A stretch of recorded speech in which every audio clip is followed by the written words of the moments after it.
Yo, what's going on, guys? TrickzKamikaze here, and today I'm going to be talking about Killua versus Kurapika, because I actually saw this post on Twitter and I was actually surprised that a huge amount of people chose Kurapika over Killua, which I know that Kurapika was badass during the York New arc and all, but come on, guys. But I'm going to discuss why I think Killua absolutely slaughters him, and I'm going to give y'all like a scenario of fights so it's kind of equal so you guys will understand where I'm coming from. Okay, first we're going to talk about Hunter exams, Kurapika and Killua. So for this arc I do have Killua versus Kurapika simply because Killua showed way more skill and power in this arc than Kurapika ever did. Killua was actually blitzing through the exams with no difficulty while Kurapika had some hard time doing it. I'm not saying it was hard for Kurapika, but it was more harder for him than it was for Killua. And Killua just showcased more talent and skill in the Hunter exams than Kurapika ever did, because Kurapika was even asking him about some of the techniques he was doing during the exam. Even without the techniques, Killua is just way more powerful in general. Like, he was trained as an assassin. He knows more techniques, he's more powerful, he's more stronger, he's faster than Kurapika. And Kurapika is smart, don't get me wrong, but when it comes to killing and actually fighting, I might have to put Killua above him. There are actually a lot of showcases in the Hunter exams that Killua is more powerful than Kurapika. One being that when Killua actually ripped out the opponent's heart, Kurapika is actually surprised and asked him how he did that, and Killua said his father could do it way better than he ever could. So just because Kurapika was that surprised and amazed by what Killua did, and Killua just acted like it really wasn't that big of a deal, it really shows how powerful Killua actually was during the Hunter exams. Okay, so next we're going up to the York New arc, and this arc will actually probably be a little bit more one-sided than the previous arc.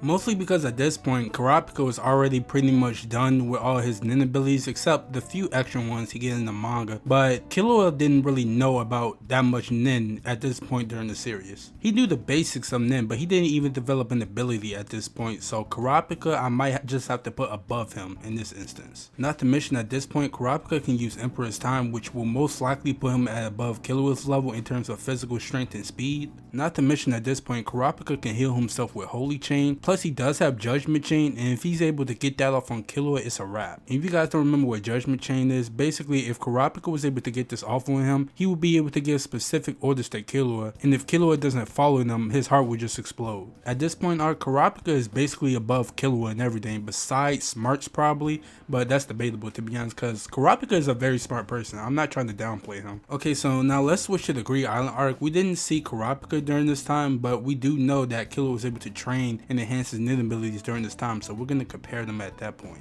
Okay, so at this point, Killua might be above Kurapika in terms of how he uses nin, because he learned his nin abilities quickly at this point, plus he had way more time to train than Kurapika did at this point. Gon and Killua were training on Greed Island for about 5 to 6 months, and at this point they were training one of the best nin users. Also, we didn't see Kurapika's training, but we could assume that most of his training was just trying to figure out abilities to use against the Phantom Troop. He didn't really train his basic nin abilities like Hatsu, Rin, etc. So I definitely put Killua in terms of nin ability use way above Kurapika at this time. Unless Kurapika was to activate Emperor's Time, in which he would have 100% ability of all the nin types. But even then I put Killua above Kurapika because at this point Killua had great control over his nin. He actually had some of the best nin control in the series. And this was stated by Biscuit because she noticed that he was very good at controlling his nin, and she said she didn't have his level of control until she was in her 20s. Not to mention during the Hunter's exam at this time, Killua did speed blitz everyone and shock them. Not saying that will happen to Kurapika, but I am just going to bring that up. Okay, so next up we have the Chimera Ant arc, and this arc is going to be heavily one-sided to be honest. Okay, so for this arc, let's just go over Killua's new abilities so we know what we're working with.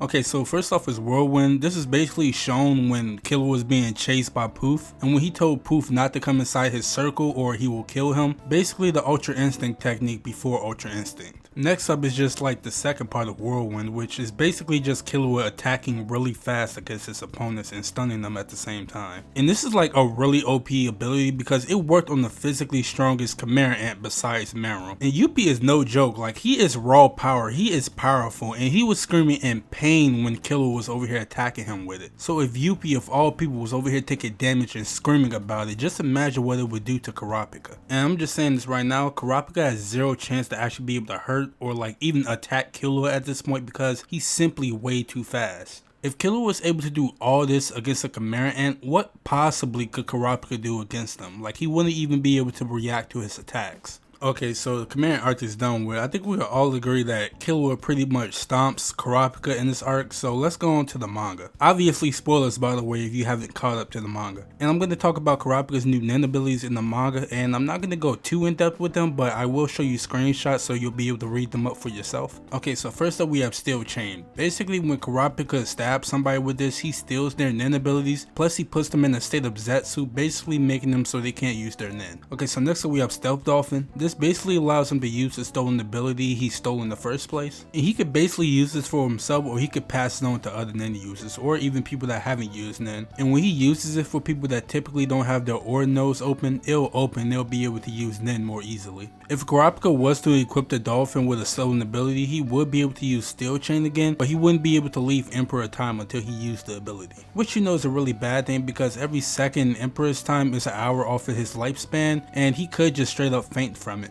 Okay, so next up we have Little Eye, which he did steal from somebody else. It basically allows him to control any living thing. The biggest thing he can control with this power is basically just a small hamster. Airblow is basically what it sounds like, he blows air. Yeah, but he basically just pushes air out of his fist. Okay, so next up we have Eric Jiren, I think I'm saying that right. Basically it just dramatically accelerates the growth of an individual. It can be used to improve nin abilities too. Okay, so now that we got that out of the way, I'm still gonna say that Killua pretty much stomps Kurapika at this point. Again, there's just no way for Kurapika to be able to react to Killua's speed. The only possible way I see Kurapika actually winning this battle is if somehow he was able to use Steel Chain on Killua, but again, that's never gonna happen. But again, I'm just making this video because I saw this thread on Twitter and I was actually surprised by the amount of people that actually thought that Kurapika would be able to fight Killua and win. But this is going to be the end of the video. If you guys enjoyed this video, please leave a like on it. I greatly appreciate that. Also, hit the subscribe button so you don't miss out on any more HxH videos. Also, I want you guys' opinion on this fight. Who do you think will win in this battle? Let me know in the comment section below. Follow me on Twitter at TrickzKamikaze and follow me on Instagram at Tricks_Kamikaze, and I will see you guys later. Bye guys.